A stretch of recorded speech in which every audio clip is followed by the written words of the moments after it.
الحمد للہ رب العالمین والعاقبۃ للمتقین والصلاة والسلام علی رسولہ محمد وعلی آلہ واصحابہ اجمعین، اما بعد، اعوذ باللہ من الشیطان الرجیم، بسم اللہ الرحمن الرحیم۔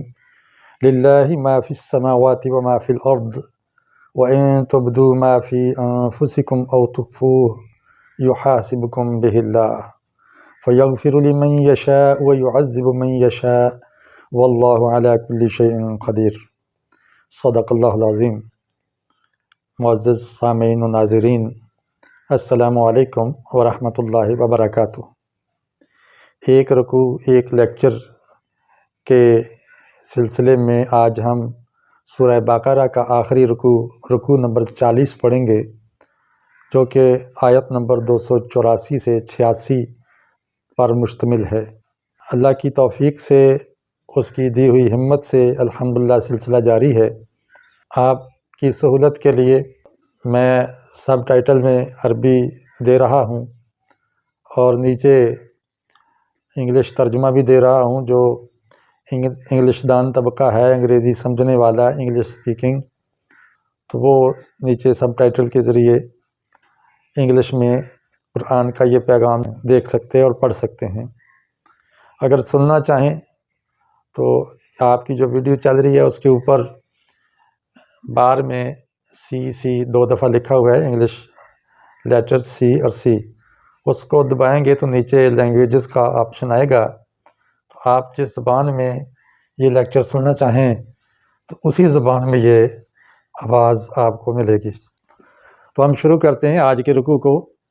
سمجھنے کے لیے یہ یاد رکھیے کہ اللہ تعالیٰ نے سورہ بقرہ کا آغاز جن تعلیمات سے کیا تھا، انہی تعلیمات سے اس کا اختتام بھی فرما رہے ہیں۔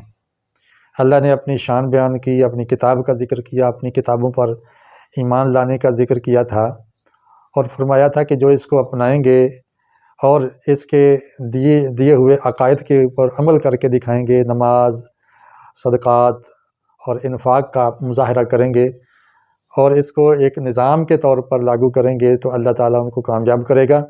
اور جو ان کے انکاری ہوں گے یا ڈاماڈول ہوں گے، شک و شبے کا شکار ہوں گے، جبکہ یہ لاریب کتاب ہے، تو وہ خسارے میں آئیں گے۔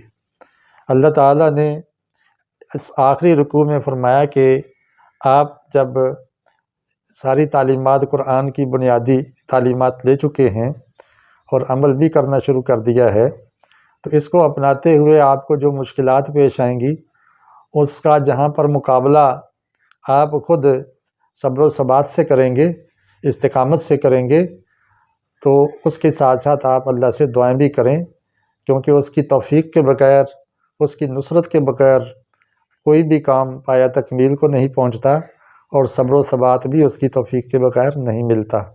تو اس رکوع میں یہ چیز آپ دیکھیں گے۔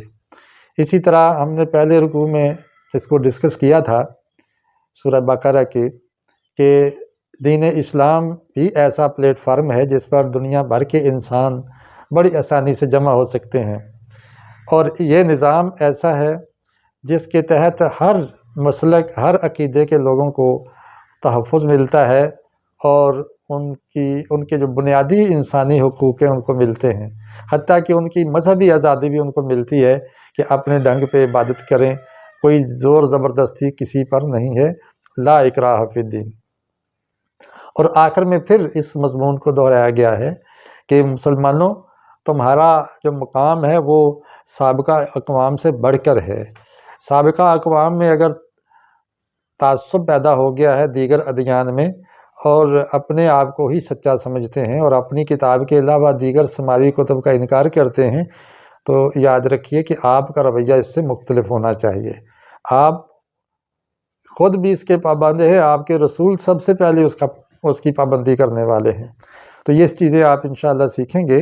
تو آئیے ہم اس کا ترجمہ اور ہلکی پھلکی تشریح، چونکہ یہ بہت مختصر لیکچرز ہوتے ہیں، تفسیر اگر جاننی ہو تو اور دیگر مشاہیر کے لیکچرز یوٹیوب پہ موجود ہیں، وہ بھی دیکھ سکتے ہیں، اور تفاسیر بھی، اور ایسے سافٹ ویئر آ چکے ہیں کہ آپ اپنی گود میں، اپنی جیب میں ان ساری لائبریریوں کو محسوس کریں گے۔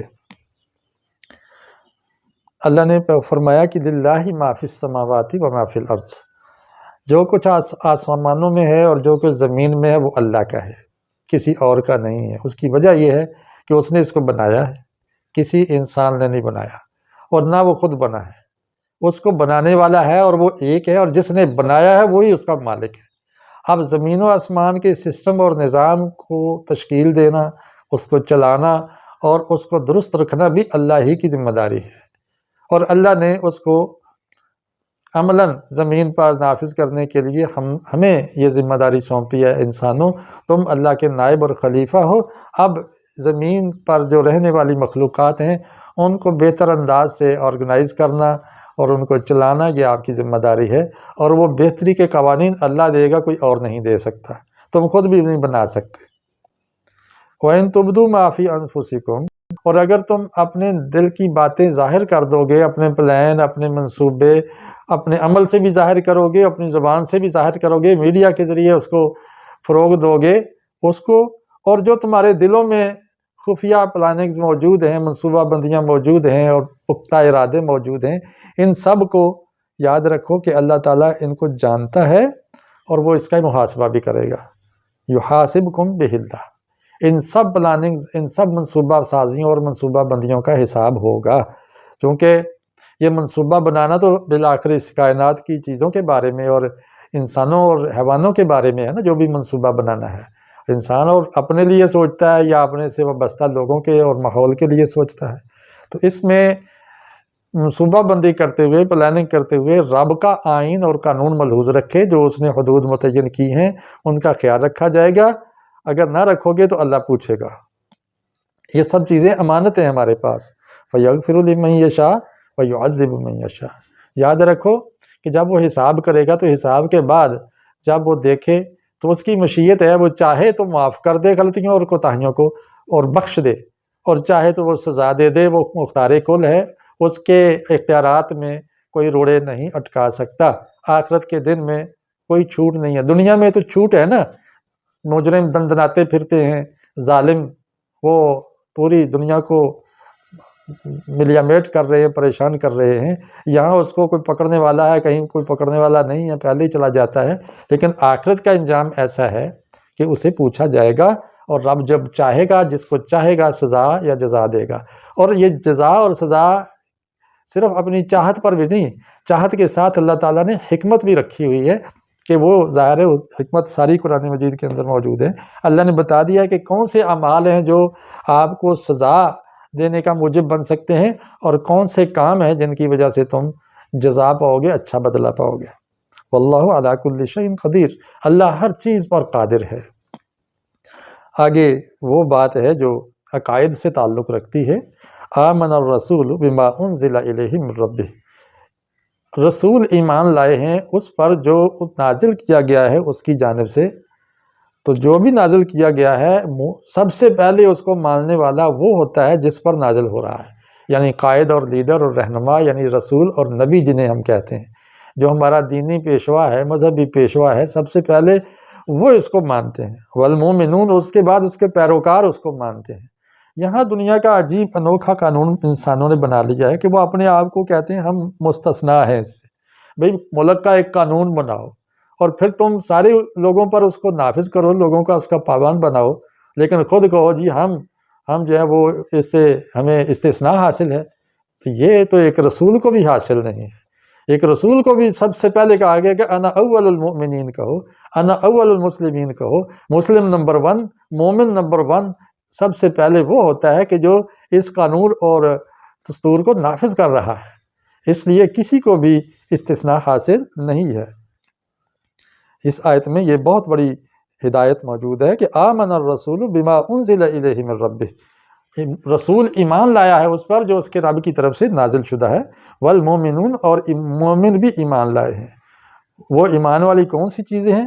کل آمن باللہ، سب سے پہلے کہ سارے کے سارے اللہ کو مانتے ہیں، وملائکتہ، اس کے ملائکہ اور رسولوں فرشتوں کو مانتے ہیں، وکتبہ، اور اس کی کتابوں کو مانتے ہیں، ورسلہ، اس کے رسولوں کو مانتے ہیں۔ وہ عیسیٰ علیہ السلام جو بنی اسرائیل کے آخری نبی ہیں اور آدم علیہ السلام جو پوری ساری انسانیت کے پہلے باپ اور پہلے نبی ہیں، ان سب کو اللہ کے آخری رسول مانتے ہیں اور اس کے ماننے والے مانتے ہیں۔ اب یہاں سے دیکھیے نا کہ جو رسولوں کا احترام کرتا ہے، ہر نبی کو مانتا ہے، وہ اولا اور اعلیٰ ہے، یا جو کسی کو مانے کسی کو نہ مانے؟ یقیناً وہ اعلیٰ ہیں جو ہر دور میں آنے والے نبی کو مانتے رہے ہیں، اور آخری نبی حضرت محمد مصطفیٰ ہیں، اس کے بعد کوئی نبی نہیں ہے۔ اب مومن اور فلاح پانے والے وہی لوگ ہوں گے جو آخری نبی کو اور آخری کتاب کو مانیں گے، اور آخری کتاب ہمیں پابند کرتی ہے کہ ہم سابقہ تمام کتابوں کا احترام کریں، مانیں، اور سابقہ تمام انبیاء پر ایمان رکھیں اور ان کا برابر احترام کریں۔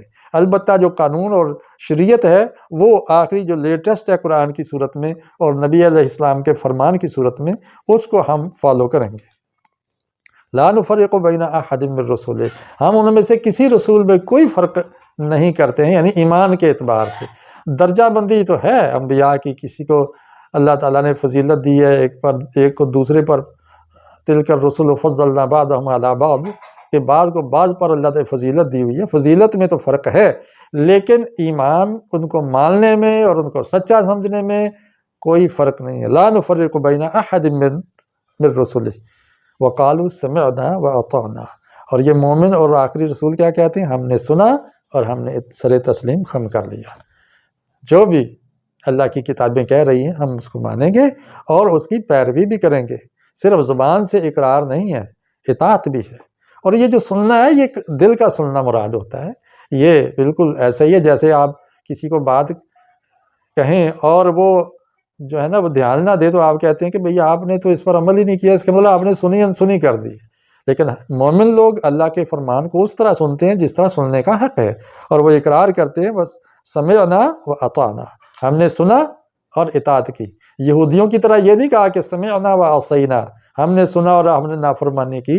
اتنی ڈٹائی یہ امت مسلمان نہیں کر سکتی۔ اب کئی بدنصیب مسلم نوجوان کہتے ہیں کہ ہم کسی مذہب کو نہیں مانتے، ہم انسانیت کا پر ایمان رکھتے ہیں، وہ تو پھر مسلمان نہ رہے۔ بھئی مذہب تو ماننا پڑے گا، آپ بغیر مذہب کے کیسے جی سکتے ہیں؟ غفرانک ربنا و الیک المصیر۔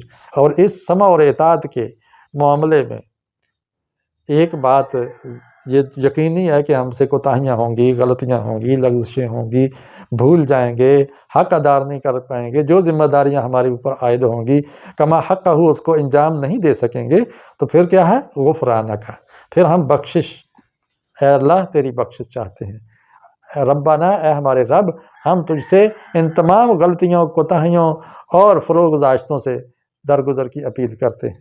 وَإِلَيْكَ الْمَصِيرُ، اس لیے کرتے ہیں کہ لوٹ کر تو تیرے پاس ہی جانا ہے، اور تو ہم سے پوچھے گا ہم کیا جواب دیں گے؟ یا اللہ دنیا ہی میں اللہ تو ہمیں معاف فرما دے، اور آخرت میں ہم صاف ستھرے کر آپ کے سامنے حاضر ہو جائیں، کیونکہ آپ کی طرف ہی بہرحال جانا ہے ہمیں۔ کائنات کی ہر چیز کو رب کے حضور ہی پیش ہونا ہے۔ لا یکلف اللہ نفسا الا وسعها، آگے ایک بہت اچھا قانون جو پائیدار قانون ہے اللہ تعالیٰ نے وہ بیان فرمایا ہے۔ اللہ نے فرمایا کہ اللہ کسی نفس پر اس کی وسعت اور طاقت سے بڑھ کر بوجھ نہیں ڈالتا۔ لا یکلف اللہ نفسا الا وسعها۔ دیکھیں بوجھ دو طرح کا ہے، ایک ہے کہ قوانین کا اور ضابطوں کا بوجھ اور حقوق و فرائض کا بوجھ، اور ایک ہے جسم پر جو تکلیفیں آتی ہیں، بیماریاں آتی ہیں، وہ بوجھ۔ تو تکلیفیں تو ہو سکتا ہے انسان کے بس سے باہر ہوں، اللہ تعالیٰ یہ نہیں کہہ رہا، کیونکہ ایسی تکلیفیں بھی آئی ہیں کہ انبیاء بھی کہنے لگے کہ انما اشکو بثی و حزنی الی اللہ، میں اپنے غم کو اللہ کے حضور پیش کرتا ہوں۔ انہوں نے بھی کہا لا تذرنی فردا وانت ارحم الراحمین، یا اللہ بے اولاد ہوں، مجھے اکیلا نہ مارنا، مجھے اپنی رحمت سے کچھ نواز دینا۔ یعنی بندہ اکلاپے کو بھی ایک بوجھ، ناقابل برداشت بوجھ محسوس کرتا ہے۔ اولاد کی کمی یہ قابل برداشت ہوتی ہیں۔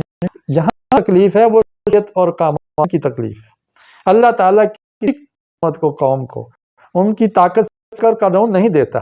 جو لوگ نماز کو، روزے کو اور اسلامی قوانین کو بوجھ کہتے ہیں، وہ دراصل اللہ کے اس قانون کی نفی کر رہے ہیں۔ اللہ فرما رہے ہیں لا یکلف اللہ نفسا الا وسعها، کسی نفس کو اس کی طاقت سے بڑھ کر اللہ تعالیٰ کوئی قانون، کوئی بوجھ، کوئی تکلیف نہیں دیتا۔ تکلیف ما لا یطاق نہیں ہے اللہ کے قانون، یہ اس کے عدل کے خلاف ہے، کسی کو اس کی ہمت سے بڑھ کر کوئی قانون اور ضابطہ دے دینا۔ اس لیے اللہ نے قرآن کے اندر جتنے ضابطے اور قوانین اور آئین دیے ہیں وہ سارے انسانی ہمت کے اندر آتے ہیں۔ باقی دل کی بات ہے، آپ مومن لوگ ہو جائیں گے، مانیں گے دل و جان سے اور اللہ پر اعتماد کریں گے تو یہ دیکھیں روزے کتنے آسانی سے لوگ رکھ لیتے ہیں۔ چھوٹے چھوٹے بچے بھی سارا دن بھوکے پیاسے رہ کر اپنی یہ ذمہ داری پورے، الٹا ان کا روزہ نہ رکھوائیں تو وہ ناراض ہو جاتے ہیں کہ ہمیں سحری کے وقت اٹھایا کیوں نہیں، تو یہ بوجھ کیسے ہوا؟ بھئی یہی بھوک پیاس برداشت کرتے ہیں نا جب قحط سالی ہوتی ہے، جب دن بھر کو کچھ نہیں ملتا، تو یہ جو روزے ہیں یہ کوئی بوجھ نہیں ہے۔ اسی طرح باقی چیزیں ہیں، لہا ما کسبت وعلیہا ما اکتسبت۔ اب ایک نفس انسانی کو وہی کچھ ملے گا جو اس نے کمایا ہوگا، اور وہی سزا ملے گی جو اس نے کرتوت کیے ہوں گے۔ یہ اللہ کا عدل ہے، یہ عادلانہ اس کا قانون ہے، اور اسی کو ملے گا جس نے کرتوت کیا ہے۔ ایک کی سزا دوسرے کو نہیں دی جائے گی، جیسے ایک مجرم کو سزا دینے کے لیے اس کی فیملی کو اٹھا لیا جاتا ہے، یہ غلط ہے، یا اس کے بھائی کو مار دیا جاتا ہے، یہ غلط ہے۔ اللہ تعالیٰ ایسے نہیں کرتے، ایسے نہیں کریں گے۔ وہاں تو آخرت میں اسی کو سزا ملے گی جس نے کرتوت کیا ہوگا، ظلم کیا ہوگا، جرم کیا ہوگا، اور اسی کو جزا ملے گی جس نے یہ۔ ہاں صدقہ جاریہ الگ بات ہے، آپ یہ اچھی بات سن رہے ہیں، آپ سن کے عمل کریں گے، آپ کے حساب میں اجر کی کمی کے بغیر اللہ تعالیٰ اتنا ہی اجر مجھے بھی دے دے گا، میرے کھاتے میں بھی ڈال دے گا، اور آپ اس کو آگے پہنچائیں گے تو اللہ تعالیٰ آپ کو اتنا ہی اجر دے گا جتنا اس کے سننے اور عمل کرنے والے کو دے گا۔ تو یہ صدقہ جاریہ ہے۔ نیک اولاد چھوڑ جائیں، اچھا تعلیمی مرکز چھوڑ جائیں، اچھی کتابیں چھوڑ جائیں، کوئی اچھی خدمت کی چیز چھوڑ جائیں دنیا کے اندر جس سے لوگ نفع اٹھائیں، تو یہ صدقہ جاریہ ہے، مرنے کے بعد بھی جاری رہے گا۔ لیکن باقی بہت سارے عمل مرتے ہی منقطع ہو جائیں گے، کٹ جائے گا اس کا سلسلہ، اور جو کچھ کیا ہوگا پھر اس کے مطابق جزا ملے گی۔ ربنا لا تؤاخذنا، پھر بندہ یہ کہتا ہے کہ یا اللہ ہمیں نہ پکڑنا، کس چیز پر؟ ان نسینا، اگر ہم بھول گئے ہوں۔ تو یار اللہ تعالیٰ نے تو پہلے ہی فرما دیا ہے کہ اللہ کے حبیب علیہ السلام نے فرمایا کہ میری امت سے نسیان کو اٹھا لیا گیا ہے، یعنی اس کو سزا نہیں ملے گی، وہ معاف کر دیا گیا ہے۔ لیکن یہاں پھر ہم کہتے ہیں کہ یا اللہ میرے نسیان، میری بھول چوک معاف کر دے، تو یہ بندگی کا یہ شکرانہ ہے دراصل۔ جیسے اللہ کے رسول علیہ السلام تو بخشی ہوئی روح تھے، لیکن لوگوں نے جب پوچھا کہ آپ اتنا استغفار کیوں کرتے ہیں جب کہ آپ بخشائے ہیں، تو آپ علیہ السلام نے فرمایا افلا اکون عبدا شکورا، کیا میں اللہ کا شکر گزار بندہ نہ بنوں؟ تو دراصل یہ شکریہ کے کلمات ہیں، اس سے اللہ اور خوش ہوتے ہیں، اللہ اور زیادہ پھر دیتے ہیں، اور وہ دینے میں بخل نہیں کرتے۔ ربنا لا تؤاخذنا ان نسینا، یا اللہ یہ جتنی بھاری ذمہ داریاں تو نے ہمیں سونپی ہیں ان کو ادا کرتے ہوئے اگر ہم سے بھول چوک ہو گئی ہے تو معاف کیجیے گا، او اخطأنا، یا اس میں غلطی ہو گئی ہے، جان بوجھ کے نہیں کی، بس کام غلط ہو گیا، فیصلہ غلط ہو گیا، اور سکیم غلط بن گئی، پلاننگ غلط ہو گئی ہے، ٹھیک نہیں بن سکی، حالات کا ہم پورا تقاضا نہیں کر سکے، یہ خطائیں ہیں جو جان بوجھ کے نہیں غلط سوچی جاتی، بس وہ غلط ہو جاتی ہیں، تو یہ بھی اللہ ہمیں معاف کرتے ہیں، اس پر بھی گرفت نہ کرنا۔ ربنا ولا تحمل علینا، ربنا ولا تحمل علینا اسرا، آگے مزید ایک دعا ہے کہ اے ہمارے رب ہمارے اوپر ایسا بوجھ نہ ڈالیو کما حملتہ علی الذین من قبلنا، جس طرح تو نے بوجھ ڈالا ہے ان لوگوں پر جو ہم سے پہلے تھے۔ یاد رکھیے کہ یہ آخری شریعت اسلام کی صورت میں جو ہمیں ملی ہے یہ آسان ترین ورژن ہے، آسان ترین دین ہے، بڑا متوازن معتدل ہے۔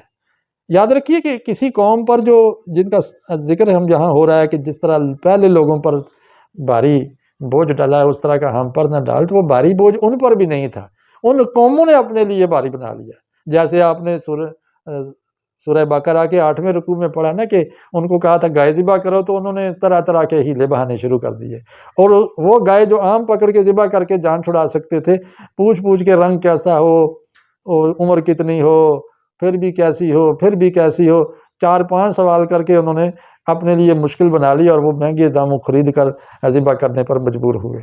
تو یہ لوگ اپنے لیے خود مشکلات کھڑی کرتے ہیں، اسی لیے اللہ کے حبیب علیہ السلام نے ہمیں فرمایا ہے، اور قرآن میں بھی ہے کہ تم اللہ کے رسول سے ایسی چیزیں نہ پوچھو کہ اگر اللہ تعالیٰ اس کو ظاہر کر دے تو تم مشکل میں پڑ جاؤ۔ اس لیے جو دین آتا ہے اس کو من و عن قبول کر لو، بہت زیادہ مین میں نکالنے کی ضرورت نہیں ہے، مشگافیوں کی ضرورت نہیں ہے۔ تو اے اللہ ہم پر وہ بوجھ نہ ڈالیے جو ہم سے پہلے لوگوں پر تو نے ڈالا ہے۔ ربنا ولا تحملنا ما لا طاقت لنا بہ، اے اللہ، اے ہمارے رب، تو ہمارے اوپر وہ نہ لا دیے، وہ ہمارے اوپر لوڈ نہ کیجئے جس کی ہم میں طاقت نہیں ہے۔ تو یہ بھی دراصل اللہ سے رحم کی اپیل ہو رہی ہے، اور یہ کرنے میں حالانکہ اللہ تعالیٰ ایسا ہی کرتا ہے، لا یکلف اللہ نفسا الا وسعہا، وہ تو اللہ نے پہلے فرما دیا، لیکن میں نے کہا نا کہ یہ جو مزید دعائیں ہیں یہ مزید شکریہ کے کلمات ہیں دراصل، اور اللہ تعالیٰ مزید اپنی رحمت سے نواز دیتے ہیں۔ واعف عنا، اے اللہ ہمیں معاف فرما، واغفر لنا، اے اللہ ہمیں بخش دے۔ غفران کا مطلب ہوتا ہے مٹا دینا، پردہ ہی ڈال دینا۔ یا اللہ کسی کے سامنے یہ ہمارا اعمال نامہ نہ آ جائے، اعلانیہ ہمیں مجرم نہ ڈکلیئر کیا جائے، یا اللہ جو کچھ ہے بس پردہ ڈال دے، یہ ہے غفران۔ اور عفو ہوتا ہے بالکل مٹا دے، اور غفران ہے کہ پردہ ڈال دے، چھپا دے۔ ورحمنا، اور رحم فرما۔ رحم کا مطلب ہے کہ اگر ہمارا حق نہیں بھی بنتا ہے، تھوڑے عمل کیے ہیں، پھر بھی اپنی رحمت سے ہمیں نواز دے، اور زیادہ دے، اور زیادہ دے۔ انت مولانا، تو ہمارا مولا ہے، یعنی ہم کہاں جائیں گے تیرا در چھوڑ کے، میرا کوئی نہیں ہے تیرے سوا۔ فانصرنا، ہمیں نصرت سے نواز دے، کس پر؟ علی القوم الکافرین، کافروں کے اوپر ہمیں غلبہ نصیب فرما۔ آج دیکھیں نا، اسرائیل نے تابڑ توڑ حملے کیے ہیں امت مسلمہ پر، تو یہ بہت بری حالت ہے مسلمانوں کی اور اسلام پرستوں کی، اسلام کے چاہنے والوں کی بہت بری حالت ہے۔ اور جو ڈٹ جائے گا، استقامت دکھائے گا ایران اور اہل غزہ کی طرح اور ان کی حمایتیوں کی طرح، جو لاٹھی چارج، آنسو گیس برداشت کرتے ہیں لیکن مظلوم مسلمانوں کے حق میں آواز بلند کرتے ہیں، تو استقامت دکھاتے ہیں، جیلیں اور قیدیں برداشت کرتے ہیں، گولیاں اور ٹھڈے برداشت کرتے ہیں، تو وہ دعا کرتے ہیں، اللہ تو ہمیں غلبہ نصیب فرما، حق کا بول بالا فرما اور کفر کا منہ کالا فرما دے۔ تو یہ دعاؤں کے ساتھ ہم نے اس کو سورت کو دیکھا ہے کہ اختتام میں بھی پایا ہے، شروع میں بھی دعا تھی سورہ فاتحہ کی صورت میں جب یہ پارہ شروع ہو رہا ہے، اور یہ جب سورت ختم ہو رہی ہے تو تب بھی دعائیں ہیں۔ اللہ تعالیٰ ہمیں آداب سکھا رہے ہیں کہ جب بھی آپ کوئی بات شروع کریں تو دعا سے شروع کریں، اختتام کریں تو دعا سے کریں۔ السلام قبل الکلام، کلام سے پہلے سلام کرو، اور وآخر دعواہم ان الحمد للہ رب العالمین۔ اللہ نے فرمایا کہ مومن کی تو آخری پکار، آخری بول یہ ہوتے ہیں کہ اللہ تیرا شکر ہے، تیری تعریفیں ہیں۔ وآخر دعوانا ان الحمد للہ رب